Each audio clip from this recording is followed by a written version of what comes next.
नमस्कार, fun and नियममा यहाँहरूलाई धेरै धेरै स्वागत छ। फन एन्ड नियममा आज हामीले हजुरहरूको लागि लिएर आएका छौँ कर्कलोको तरकारीको रेसिपी। कर्कलोलाई चाहिँ धेरै ठाउँमा गाभा पनि भन्नुहुँदो रहेछ। यो चाहिँ मसिनो गरी केलाएर काटेको कर्कलो, टिमुर, लसुन,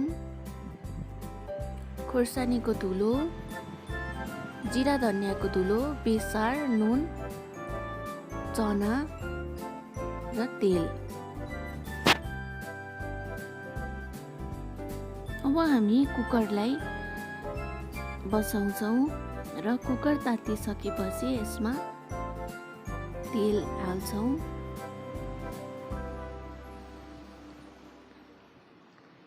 तेल राम्ररी तातिसकेपछि अब हामी यसमा चाहिने मात्रामा यो चना हाल्छौँ। यदि हजुरहरूलाई चना मन पर्दैन भने अरू कुनै गेरौ अथवा अरू कुनै गेडागुडीको नि प्रयोग गर्न सक्नुहुन्छ।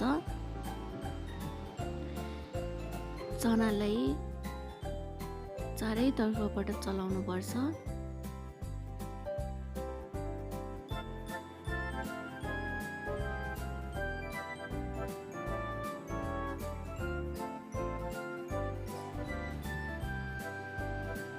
अब हामी यसमा थोरै नुन राख्छौँ, स्वाद अनुसारको नुन, बेसार, जिरा धनियाँको धुलो र खोर्सानी। यो सबै चाहिँ हजुरहरूले स्वाद अनुसार हाल्नुहोला है। सबै मरमसला हालिसकेपछि हामी फेरि यसलाई चलाउँछौँ।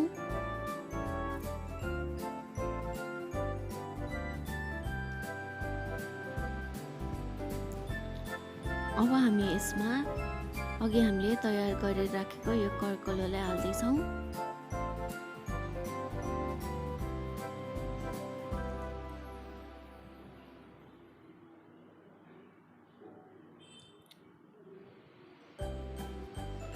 यसलाई अब यो दुइटै मिक्स होस् भनेर हामी यसलाई फेरि चलाउँछौँ।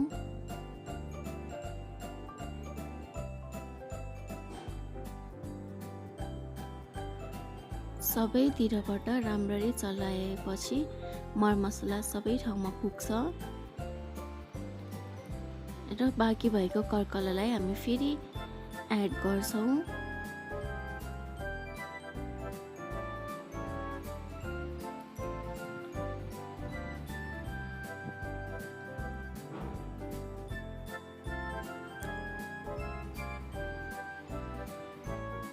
यो कर्कलोले चाहिँ कोक्याउने भएको हुनाले हामी यसमा टमाटरको प्रयोग गर्दैछौँ।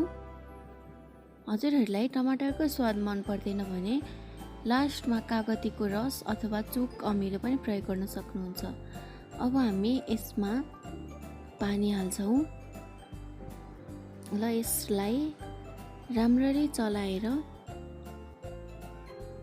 यसको भिरको बन्द गरिदिन्छौँ।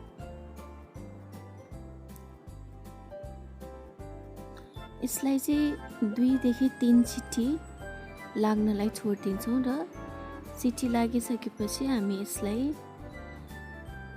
यसको सिटी यसरी खोलिदिन्छौँ र चलाउँछौँ। र हेर्नुहोस् त यो कर्कलोको पात अलिक गलिसकेको छ। यो चना पनि मजाले थिचिने गरेर यसरी चलाउनु पर्छ।